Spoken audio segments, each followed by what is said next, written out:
Hello everybody, and welcome back to Southern Fried Crime, the true crime channel with the country twist. Please remember to like, subscribe, and click on the little bell icon to be notified when new videos post. Today's case is just a little short case that I could not find a lot of information about, but my mama requested it, so you know when mama asks, you gotta do it. I found this case very interesting because of the technology involved in solving the case and the length of time between when the crime happened to when it was solved. I found very interesting. So sit back and listen and we'll get started. Karen Klaas was perhaps best known as the ex-wife of Righteous Brothers singer Bill Medley. Karen was just 32 years old when she was murdered in 1976. She had two sons. One son was with Bill Medley, her ex-husband, and the other son was with her current husband. On the morning of January the 30th, 1976, Karen dropped off her younger son at school and had come back to her Hermosa Beach home. A few hours after she dropped off her son, she was found by friends after she failed to show up for an appointment. Karen was found with her top covered, but she was nude from the waist down. Her pantyhose was found tied around her neck. When Karen's friends found her, she was still alive, but barely breathing. She had been raped and strangled. Karen was put on life support, but died 5 days later on February the 4th, 1976. The only thing that was known about the suspect was that he was a shaggy-haired, bearded man in a trench coat and blue jeans. The rape case became a murder case that would remain unsolved for nearly 41 years.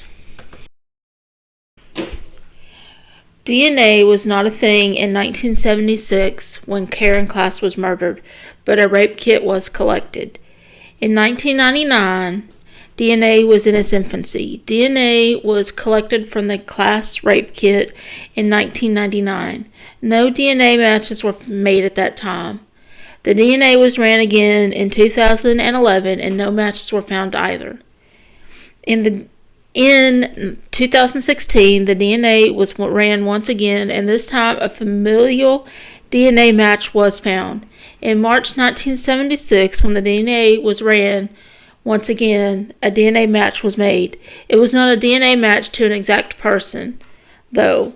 The DNA was from a first-degree male relative, i.e., a son, a father, or a brother. This meant that a close male relative committed a crime that resulted in their DNA being collected and run through CODIS. The suspect was identified as Kenneth Eugene Troyer, who was 29 at the time of the murder. It was found that a relative of Kenneth's was living near the Klaas home at the time. In January 1982, Troyer was serving a prison sentence for burglary but escaped.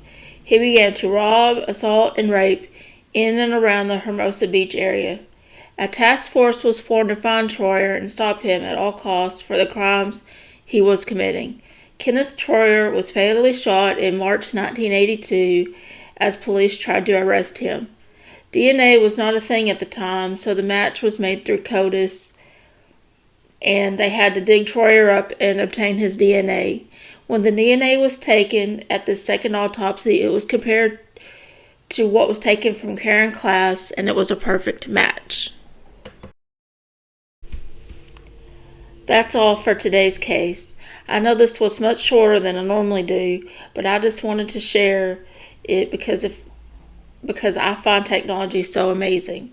It just goes to show you that no bad deed is going to go unpunished. The bad things people do are eventually going to be found out. If you like this video, please remember to hit the like button. If you are not subscribed, please consider subscribing and click on the little bell icon to be notified when new videos post. That's all for now. Bye.